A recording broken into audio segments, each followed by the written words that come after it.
"Sir, I'm going to have to ask you to step away from the casket." The words dropped like a stone in a still pond, slicing through the hum of rolling suitcases and half-heard announcements. Gate 32 was just another stop on the schedule until now.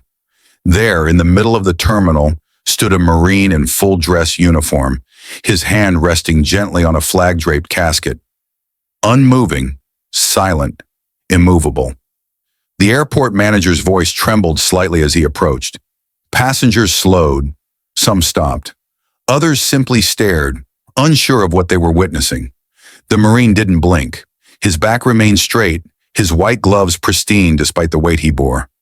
Behind him, red, white, and blue fluttered ever so slightly in the filtered light of the terminal windows. This wasn't a scene anyone had expected. But what was unfolding wasn't a disruption.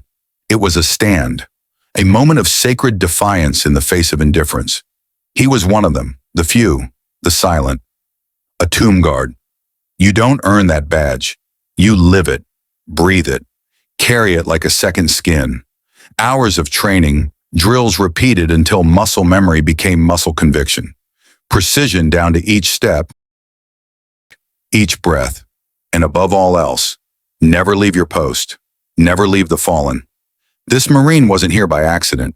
He had been assigned an escort duty, not just as a formality, but as a final promise. The young man inside that casket had once stood beside him on distant hills, where the sun scorched and fear stalked the silence. They had trained together, eaten dirt together, watched the skies for threats and the ground for landmines. He wasn't just escorting remains, he was walking his brother home. His jaw was tight, not with anger, but resolve. Beneath that uniform was a body tired from travel, aching from grief, but inside that chest beat a heart that wouldn't let go. That couldn't, because to him, the flag wasn't cloth, the duty wasn't a job. And that casket, it wasn't a box. It was a promise he intended to keep, until the very last step. The flight had landed just before noon. Passengers were moving quickly, eager to beat traffic, grab food, or make connections. Amid the swirl of backpacks and briefcases, ground crews unloaded luggage with industrial rhythm, efficient, fast, impersonal. But one container caught their eye, wooden, flag-draped, handled with care. The Marine had been waiting at the bottom of the ramp. The moment the casket appeared, he stepped forward, placing a gloved hand on it. That was his duty, his right. From that instant until the family received it, he would not leave its side. But the airport had a schedule to keep. Protocols, security concerns. A TSA agent stepped forward, concern creeping into his voice. "Sir, we need you to step back. You're delaying operations." A supervisor radioed for assistance. To them, it was cargo. To him, it was sacred. He didn't argue, didn't raise his voice. He simply replied, "This is not cargo. This is a soldier, and I will not leave him." The staff exchanged glances, unsure of what to do. Passengers started to gather, drawn by something unspoken. Some took off their headphones. Others stopped mid-scroll on their phones. The hum of the terminal seemed to dim. And there, surrounded by policies and procedures, a silent standoff began. Not of aggression, but of honor.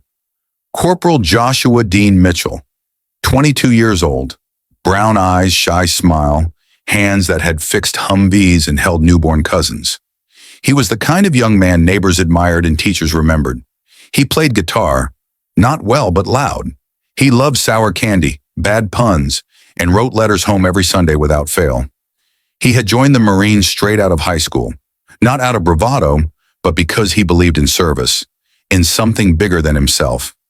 During their first tour together, the tomb guard, his escort, had taken him under his wing, taught him how to clean his rifle the right way, how to keep boots dry in a flood, how to breathe through fear. Josh used to hum "Take Me Home, Country Roads" after every patrol, said it helped him feel closer to West Virginia, where the trees kissed the sky and his mom waited with sweet tea and stories. His dad had served in Vietnam, his granddad, Korea. It ran in the blood.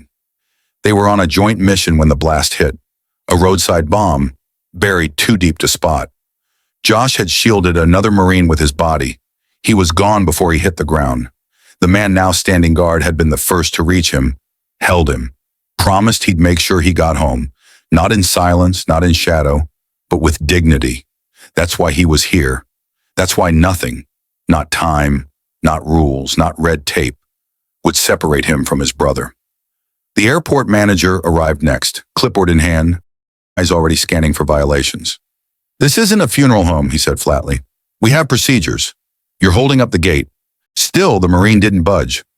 "We'll have to escort you out if you don't comply," the manager added, his voice louder now. Two security officers flanked him, shifting uncomfortably as they assessed the scene. One of them stepped forward. "Look, we understand, but this isn't how it's done." The Marine turned slowly, locking eyes with the officer. His voice was low, steady. "I was assigned to bring him home. I swore I wouldn't leave him. Not for 1 minute. That hasn't changed." The silence grew thick. You could feel the pulse of tension rise with every breath. More passengers were watching now. Some began filming, not for viral fame, but because they sensed something rare was happening, something real. Security hesitated. They weren't dealing with a protester or a policy breaker. They were facing a man living by a code most had forgotten. There were rules, yes, but there was also reverence. Still, the order hung in the air. Step away. Let the process resume. The weight of that choice pressed on every shoulder, and then, just as things neared breaking, a voice, small, unexpected, cut through the storm. "Mommy, why is he touching the flag?" The words floated up from the edge of the gathered crowd. A little girl, no more than 6, clutched a well-worn teddy bear as she stared at the casket. Her voice wasn't loud, but it carried, cutting clean through the noise and noisemakers. Her mother shushed her gently, but the Marine turned. He bent slightly at the waist, meeting the child's eyes. "Because someone needs to make sure he gets home," he said, voice like gravel wrapped in silk. The girl blinked. Then she nodded, like she understood more than any of the adults did. The effect was instant. The tension fractured. A crack of humanity split the cold wall of protocol. Even the airport staff seemed to shrink back, unsure of what they were enforcing anymore. One of the security officers lowered his hands. The manager glanced around, suddenly aware of the dozens of eyes locked on him.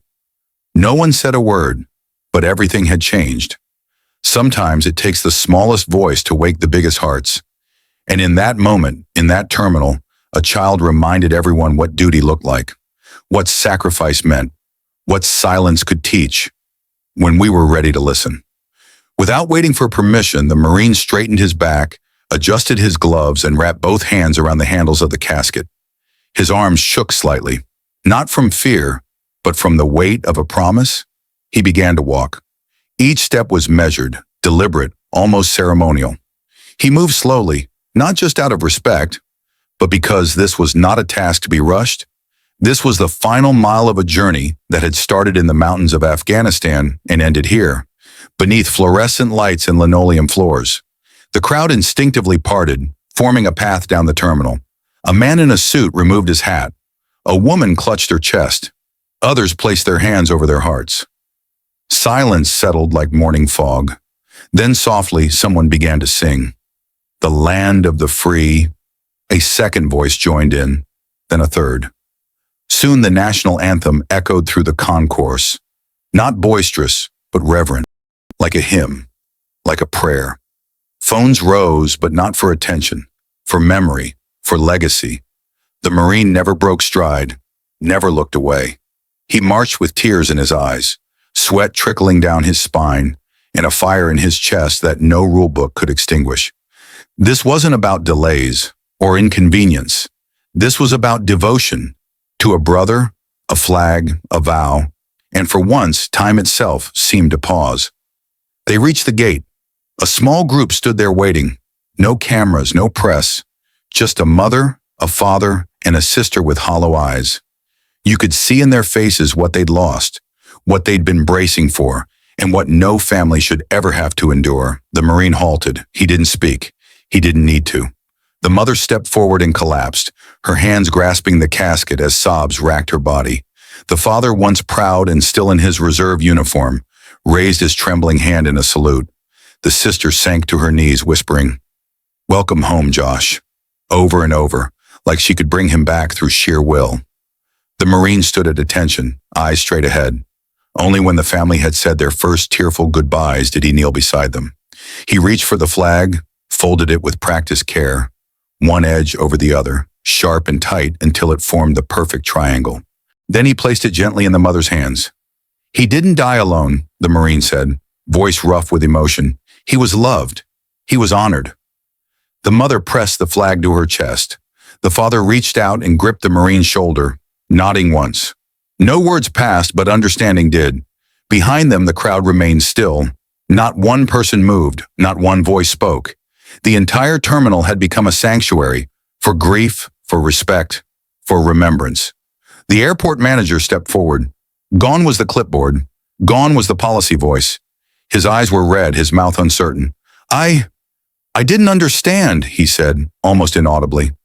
The Marine turned his head, just slightly, enough to acknowledge the words. I'm sorry, the manager added. The Marine gave a single nod, not out of bitterness, but recognition. The message had landed. In that small exchange, something shifted. The rules didn't change, but the hearts behind them did. Sometimes it takes bearing witness to remember what really matters. And for one brief moment, honor trumped order, and understanding replaced authority. As I watched from the edge of that crowd, I felt something I hadn't in a long time. Pride, yes, but also humility. We talk a lot about freedom in this country, about flags and fireworks and pledges. But freedom isn't found in speeches or parades.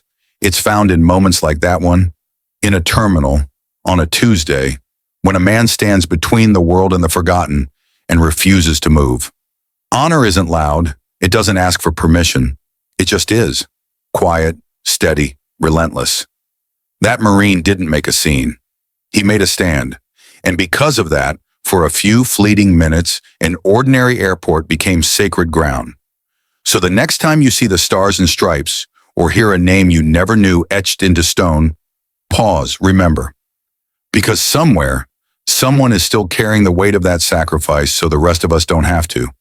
If this story moved you, even just a little, do something simple that still matters.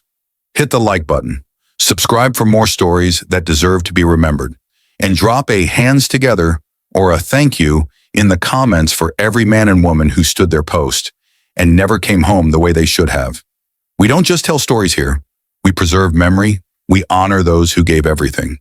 Because some heroes don't wear capes. They wear silence. And if we don't speak for them, who will?